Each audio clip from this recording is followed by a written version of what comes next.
Hey, everybody. Welcome to FunnySad with your hosts, Travis Nelson and... Vanessa Don, we're back with another great episode, y'all. We're back. This is episode 45, in fact. I like an episode that ends on a factor of 5 myself. I've always found that to be pleasing when we get to these 5s. We're almost at 50. 5 more. We should have like a special episode for 50, huh? I agree. Yeah. I think so. But I think every episode is a special episode, and this one is no exception because we have Yogi Paliwal. Yogi! Hello. My name is Yogi Paliwal. You've heard my voice. This is how I sound. 50 is exciting, but what about 55? I got to double up right there. Yeah, no, Ooh, you're right. Yeah, that's true. Like a double special. I can't let myself get that far in the future, though. I gotta live in the moment, otherwise. Not 10 episodes away. Oh yeah, I'll get lost in these episodes. I'll start thinking about episode 77. What's that gonna be like? Oh my God. Traditionally, Vanessa starts with the first tweet. Vanessa, you got one? Of course I got one. All right, I think this is good because it's a warm day in Seattle. So I don't know, guys. England's heat problem is getting me worried. Wouldn't want any of the rest of the world's treasures to be damaged. just an A plus. Yogi. A plus Yogi. Right? Appreciate it. How far science and history. Like, how far in the future do you think we're going to get before the UK has to just kind of like humbly give things back? I don't know. I feel like as long as we're still, tickling the balls of the royal family, that shit won't end. But it seems like it's come to a close. Like, I think the Queen's on her way out, and we are one step closer to the rest of the world getting their shit back. I mean, the damage is done. Let's be honest here. It's a symbolic, here's your stuff back. It's kind of like getting your deposit when you leave an apartment and they didn't fix shit, and they're like, here's your $600, and you have to be like, yeah, thanks, buddy, I appreciate it. I deserve this in the first place, and the fact that you have kept it this long makes me mad. I don't, that reference is tough for me because I don't think I've ever gotten a deposit back. But, but I understand what you mean. I just, I wonder if social media like really helped the downfall of like kind of the idea England? Of like, yeah, I mean, what's the foundational idea of like a royal family? It's like divine right? It's right. That God chose them to be better than the rest of us, and after the world's become much more secular, and also we have social media, so we can see that these people aren't actually special, and in fact are pretty fucking ridiculous. I think that once we were able to take photos of one another and show it instantly, it kind of, because like a painting of a king, you can, zhuzh up and the masses are going to be like, wow, this person's amazing, But hold on. Have you seen what King Charles II of Spain looked like? Because I have not. He's the Habsburg line guy whose jaw is like it's all messed up. Yes. we were doing a bit about him in our other podcast, Blunt People, and I threw him up, and everyone had a really good time roasting him because even in the painting they did, they couldn't make him not look miserable. He looked like a pelican. Like, all right, we're getting off track. You're right. Okay, I got one for you, Yogi. And this is gonna completely miss Vanessa. I know that because I know Vanessa. This is gonna be fun. You said, bro, if you put on Hawthorne Heights, Ohio is for lovers, and she doesn't know it, she's not the one. I deadass read that tweet and I was like, Hawthorne Heights, I know that neighborhood. Then I kept reading and I was like, oh. There's no way you know that band. Oh man. I went on a camping trip with my wife and her friend, and we were on our way back, and we're just playing music from our childhood. And I was like, I'm gonna try a little bit of a swing here. You guys know this song? And my wife's friend knew it, but my wife didn't. And I gotta say, I questioned her loyalty to me, if you know what I mean. Because Hawthorne Heights, Ohio's for Lover, is like the quintessential emo song. It has depressive lyrics, as well as a little bit of screamo in there. And it's if you weren't there, you ain't from me. That's all I need you to know. Wait, isn't that the okay? Because I remember Hawthorne Heights, but my memory of Hawthorne Heights was very much centered around kind of when like emo was getting really popular, and we were in that like weird area between like, all right, how far are we actually going to take this? Like, how acceptable are we going to let this? Like, how? Because Hawthorne Heights, if I remember correctly, was just a dog shit band, and they're not good. Yeah, they got like booed off stage at a Warped Tour, right? Mm-hmm. Yeah. Oh, so yeah. I just remember that specifically because I saw their music video, because it was like on demand would have a list of like music videos you could watch. And I would always go through and just see whose music video was on there when I was in high school. And that was one of them. And a girl in my Spanish class came in wearing like a Hawthorne Heights t-shirt. And then she went to like Warped Tour that weekend and came back, and I never saw her wearing their merch ever again. Shout out to Katie. wait, but I think I remember how the song starts, because it's like a little like do and he's right. Hey there. That's exactly what it's like. Yeah. Vanessa, I highly recommend you watching it and filming yourself while you watch it, because it goes a little bit on a ride. My wife that did not know it was like, I was not there for it. Okay, we might have to do. I feel like this is the second time this song has been brought up. Oh, really? Like, didn't Nikita bring it up? Yeah, we've talked about Hawthorne Heights before on this. Hilarious. I was like, I'm gonna listen to it. She was like, you don't have to. Oh, it was Nikita. That's funny. You know, it's funny, that tweet, I originally wrote it and I thought it should be, if she doesn't know, if Hawthorne Heights, she's too young for you, bro. And then I was like, no, fuck age. It's about, if you know this or don't, it's specifically about love and the companionship that love brings. In Ohio. I love my wife, by the way. I just want to cut my wrist and black my eyes. Mm-hmm. Yeah. and then I come in like, come on, yeah, close my eyes. Cause my heart is in Ohio. The thing is, okay, so the other reason I put the song on was because I think it was a Reddit post, and somebody was asking, what is emo? And for those that don't know, emo is if goth and pop punk had a baby. I think is the best way to describe emo, where it's like, you're not goth, but you're not like, you're returning stuff at limited to at the mall emo. And somebody was asking, what is emo? Like, what is emo music? And one comment was, Hawthorne Heights, Ohio's for Lover. That's all you need to know about what is or isn't emo. And every comment beneath was like, yes, this is correct. This is correct. And I was like, that sounds about right. This is, yeah, I completely agree. Yeah, just bad vibes, bad song, bad times, but it's catchy, but you're like, this is miserable. Like, it's stuck in your head and you're just like, ooh. Yeah, right. Yeah. Well, I'm going to look it up after this. I'm going to go listen to it after this.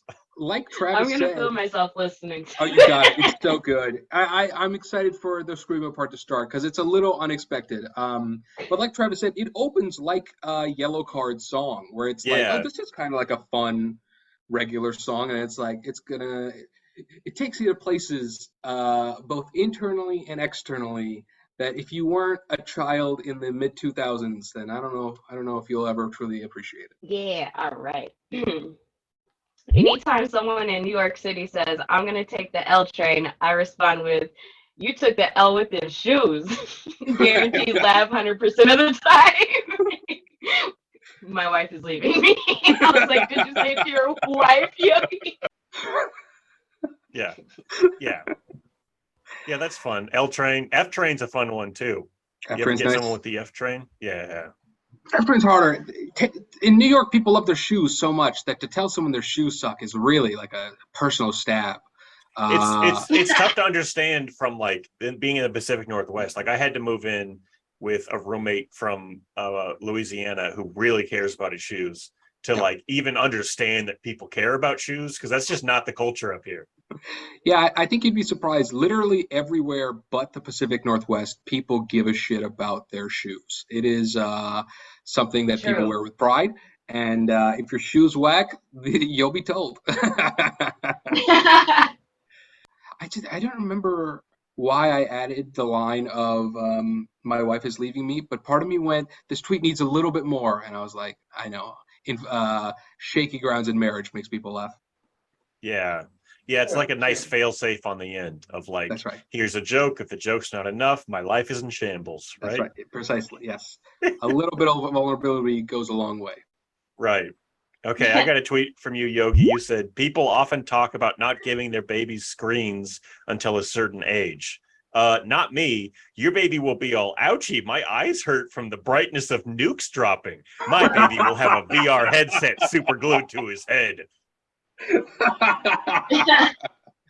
I should like my tweets this much, but I really do. Yeah, that's good. This tweet was spawned by me seeing cows with VR produce better milk than cows without VR.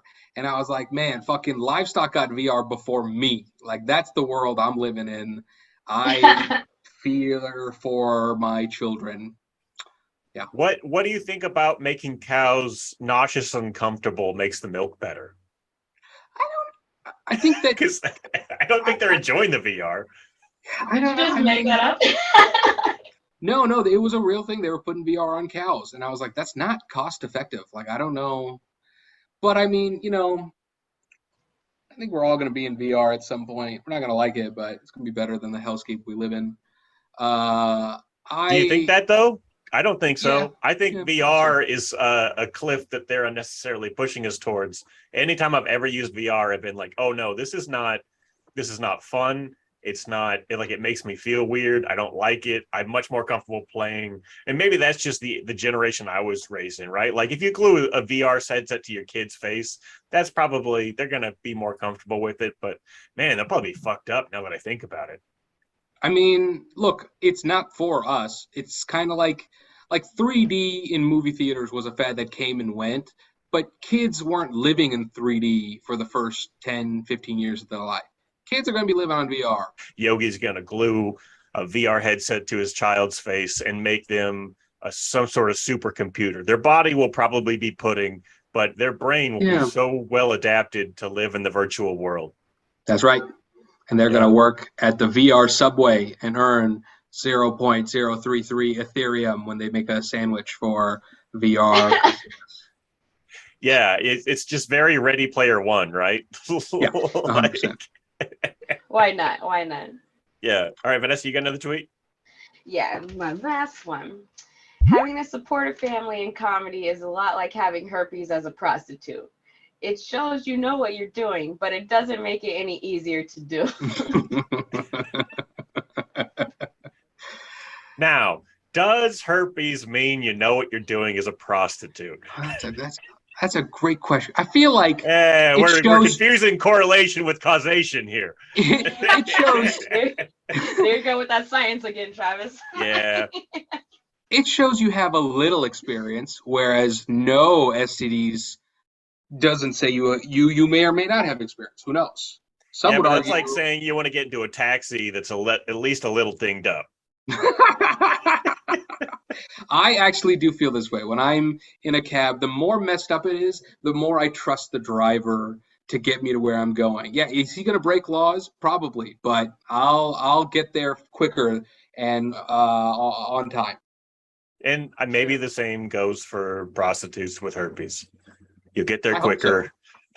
So. And on time. Yeah. Okay, Yogi, I have a tweet from you. You said, have you guys seen the new... Okay, and I wanted to end on this one because I love ending on a good, just, this will offend some people. You said, have you guys seen the new CAPTCHA that asks, select all images of Muhammad? I'll be honest, it didn't sit right with me. You know what you should do? You should get on that like Dolly image generator and put in CAPTCHA of Muhammad. Would be very funny. Yeah, I like that joke a lot because it it's a combination of like religious respect versus technocracy. I'm trying to say technocracy. Yes, yeah. Travis gets it. Taking over every aspect of our lives.